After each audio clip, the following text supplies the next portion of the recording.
اچھا تو عادل بھائی اگلا سوال یہ ہے، جب کچھ لوگ دین پہ آ جاتے ہیں اور دین کا کام شروع کر دیتے ہیں، دعوت دینی شروع کر دیتے ہیں، تو کچھ لوگ کمنٹس کرتے ہیں، ڈیموٹیویٹ کرتے ہیں ان لوگوں کو کہ تمہارے پاس تو کوئی ڈگری نہیں ہے، آپ کسی مدرسے سے نہیں پڑھے، تو کہیں ڈگری ہونی ضروری ہے اگر آپ کسی کو حدیث بیان کر رہے ہیں؟ جی بالکل ایسا ہوتا ہے کہ بیچارہ ایک تو دین پر آیا ہے، اوپر سے اس کو تو بلکہ اس کو موٹیویشن دینا چاہیے، اور اس کا تو بلکہ لوگ اپریشیٹ کرنا چاہیے کہ ہاں دعوت دین کی طرف آیا، وہ گناہ کو چھوڑ کر، اس لائن کو چھوڑ کر وہ آیا ہے، تو اس کو تو بلکہ بڑھاوا دینا چاہیے نا۔ لیکن الٹا کیا کرتے ہیں لوگ، جو ہے وہ ڈی موٹیویٹ کرتے ہیں، لوگ بولتے ہیں کہ ڈگری نہیں ہے نا، یہی بولتے ہیں۔ بالکل ایسا ہوتا ہے، اکثر میرے ساتھ بھی ایسا ہوا ہے، اور بھی ہمارے بھائی ہیں جو ینگسٹرس جو دعوت کا کام کرتے ہیں یا کوئی مسئلہ بتانے لگتے ہیں تو لوگ کہتے ہیں کہ آپ کے پاس ڈگری نہیں ہے، یہ ہونا بہت ضروری ہے۔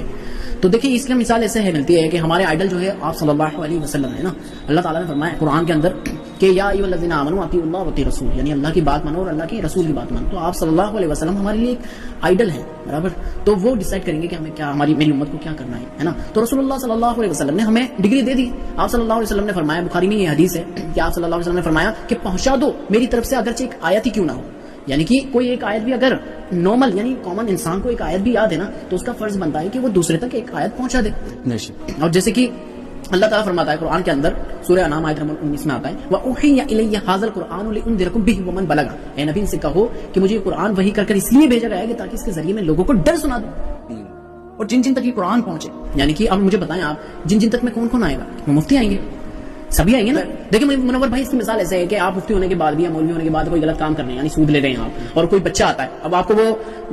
وہ آیت دکھائے جو قرآن کے اندر ہے، اللہ تعالیٰ فرماتا ہے کہ اللہ اور اس کے رسول کی طرف سے اعلان جنگی جو سود لیتا ہے، اور وہ بچہ دکھائے آپ کو، کہے کہ مولانا صاحب اس میں تو آپ سود لے رہے ہیں، اور اللہ تعالیٰ نے تو سود لینے والوں کے لیے دیکھیں اعلان جنگ فرمایا ہے، تو اگر آپ کیا اس کا انکار کر دیں گے اس آیت کا؟ کیا آپ اس آیت کا انکار کر دیں گے کہ اس کے پاس ڈگری نہیں ہے کہ جاؤ پہلے بیٹا ڈگری لے کر آؤ تب میں یہ بات مانوں گا؟ بلکہ آپ ایمان سے خارج ہو جائیں گے، آپ اسلام میں بھی نہیں رہیں گے، آپ کافر ہو جائیں گے۔